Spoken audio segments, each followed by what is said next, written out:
ಬಿಜೆಪಿಯ 18 ಶಾಸಕರನ್ನ 6 ತಿಂಗಳುಗಳ ಕಾಲ ಅಮಾನತು ಮಾಡಿದ ಕ್ರಮವನ್ನ ಖಂಡಿಸಿ ಮತ್ತು ಬೆಲೆ ಏರಿಕೆಯನ್ನ ವಿರೋಧಿಸಿ ಬೇಲೂರು ಪಟ್ಟಣದ ನೆಹರು ನಗರದ ವೃತ್ತದ ಬಳಿ ಇಂದು ಬಿಜೆಪಿ ಪಕ್ಷದ ವತಿಯಿಂದ ಶಾಸಕ ಎಚ್ಕೆ ಸುರೇಶ್ ನೇತೃತ್ವದಲ್ಲಿ ಮಾನವ ಸರಪಳಿ ಮಾಡಿ ರಸ್ತೆ ತಡೆ ನಡೆಸಿ ಪ್ರತಿಭಟನೆ ನಡೆಯಿತು. ಇನ್ನು ಪ್ರತಿಭಟನೆ ವೇಳೆ ತಹಶೀಲ್ದಾರ್ ಎಂ ಮಮತಾರ್ ಅವರಿಗೆ ಮನವಿ ಪತ್ರ ಸಲ್ಲಿಸಿ ನಂತರ ಮಾತನಾಡಿದ ಶಾಸಕ ಎಚ್ಕೆ ಸುರೇಶ್ ಅವರು ಬಿಜೆಪಿಯ 18 ಶಾಸಕರ ಅಮಾನತು ಕ್ರಮ ಸಂವಿಧಾನ ಬಾಹಿರವಾಗಿದೆ. ಜನಪ್ರತಿನಿಧಿಯನ್ನ 6 ತಿಂಗಳುಗಳ ಕಾಲ ಅಮಾನತು ಮಾಡಿ ವಿಧಾನಸೌಧದ ಮೊಗಸಾಲೆಗೂ ಬರಬಾರದೆಂದು ಸ್ಪೀಕರ್ ಅವರು ಆದೇಶ ಮಾಡಿದ್ದಾರೆ. ಖಂಡಿತವಾಗಿ ಆಡಳಿತ ಪಕ್ಷದ ಕೈಗೊಂಬೆಯಾಗಿ ಹಾಗೂ ಮುಖ್ಯಮಂತ್ರಿಗಳನ್ನ ತೃಪ್ತಿಪಡಿಸಲು ಕಾನೂನು ಬಾಹಿರವಾಗಿ ಹಾಗೂ ಸಂವಿಧಾನಕ್ಕೆ ವಿರುದ್ಧವಾಗಿ ಈ ರೀತಿ ಆದೇಶ ಮಾಡಿದ್ದಾರೆ ಎಂದು ಟೀಕಿಸಿದ್ದರಲ್ಲದೆ ಅಮಾನತು ಹಿಂಪಡೆಯುವುದಾಗಿ ಹೇಳಿಕೆ ನೀಡಿದ್ದ ಸ್ಪೀಕರ್ ಅವರು ಯಾತಕ್ಕೋಸ್ಕರ ಕಾಯುತ್ತಿದ್ದಾರೆ ಎಂದು ಪ್ರಶ್ನಿಸಿದರು. ಬಿಜೆಪಿ ತಾಲೂಕು ಅಧ್ಯಕ್ಷ ಸಂಜು ಮಾತನಾಡಿ, ಯಾವುದೇ ರೀತಿಯಲ್ಲಿ ಕಾಂಗ್ರೆಸ್ ಸರ್ಕಾರದ ಅಭಿವೃದ್ಧಿ ಶೂನ್ಯವಾಗಿದೆ.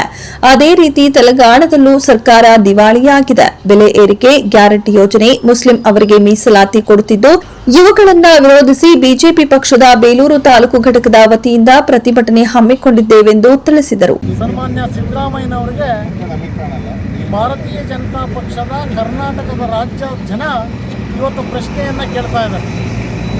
ಯಾವ ಪುರುಷೋತ್ತಮಕ್ಕೋಸ್ಕರ ತಾವು ಧರ್ಮಗಳನ್ನ ಹೊಡಿತಕ್ಕಂಥ ಕೆಲಸವನ್ನ ಮಾಡ್ತಾ ಇದ್ದೀರಾ?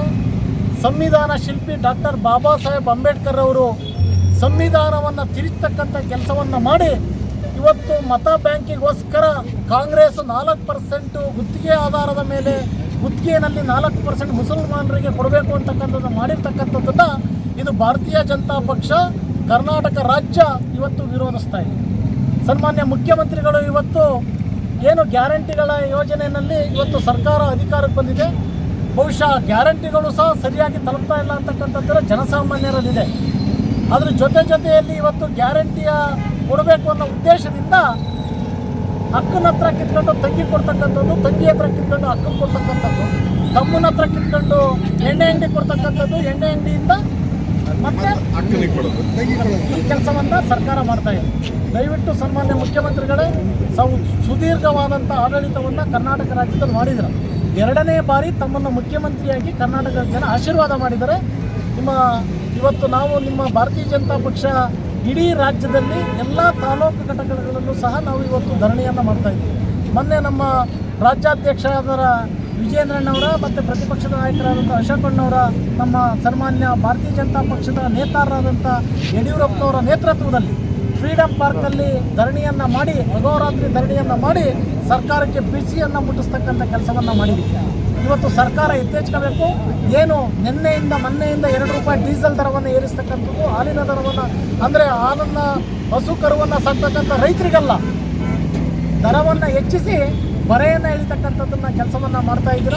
ಅನೇಕ ಇವತ್ತು ದಿನನಿತ್ಯ ರೈತರು ಹಾಸನ ಜಿಲ್ಲೆಯಲ್ಲಿ ಇವತ್ತು ಏನು 4% ಮೀಸಲಾತಿಯನ್ನು ಹೆಚ್ಚುವರಿಯಾಗಿ ಕೊಟ್ಟಿರ್ತಕ್ಕಂಥದ್ದಿದೆ, ಅದನ್ನು ಖಂಡಿಸಿ ಮತ್ತು 18 ಜನ ಅಮಾನತ್ತಾಗಿರ್ತಕ್ಕಂಥ ಇದನ್ನು ಖಂಡಿಸಿ ಜಿಲ್ಲಾದ್ಯಂತ ಒಂದು ಪ್ರತಿಭಟನೆಯನ್ನು ಸಹ ನಾವು ಹಮ್ಮಿಕೊಳ್ತಾ ಇದ್ದೀವಿ ಭಾರತೀಯ ಜನತಾ ಪಕ್ಷದ ವತಿಯಿಂದ.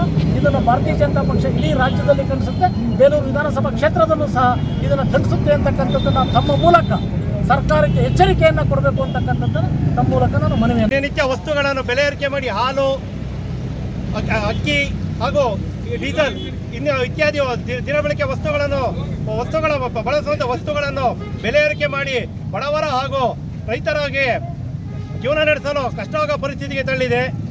ಇದೇ ರೀತಿ ಮುಂದುವರೆದರೆ ಸರ್ಕಾರ ಯಾವುದೇ ರೀತಿಯ ಒಂದು ಅಭಿವೃದ್ಧಿ ಕಾರ್ಯಗಳನ್ನು ಶೂನ್ಯವಾಗಿದೆ. ಇದೇ ರೀತಿ ಆಂಧ್ರದಲ್ಲಿ ಮುಂದುವರೆದು ಪಕ್ಕದ ತೆಲಂಗಾಣ ಎಲ್ಲ ಕಡೆನೂ ಸರ್ಕಾರ ದಿವಾಳಿಯಾಗಿದೆ. ಹಾಗೆ ಅಂಬೇಡ್ಕರ್ ಕೊಟ್ಟಂತ ಶ್ರೇಷ್ಠ ಸಂವಿಧಾನವನ್ನು ತಿರುಚಿ ಧರ್ಮಾಧಾರಿತವಾಗಿ ಮುಸ್ಲಿಮರಿಗೆ 4% ಗುತ್ತಿಗೆ ಕಾಮಗಾರಿಯಲ್ಲಿ ಅದನ್ನು ಸಮೇತ ಈಗ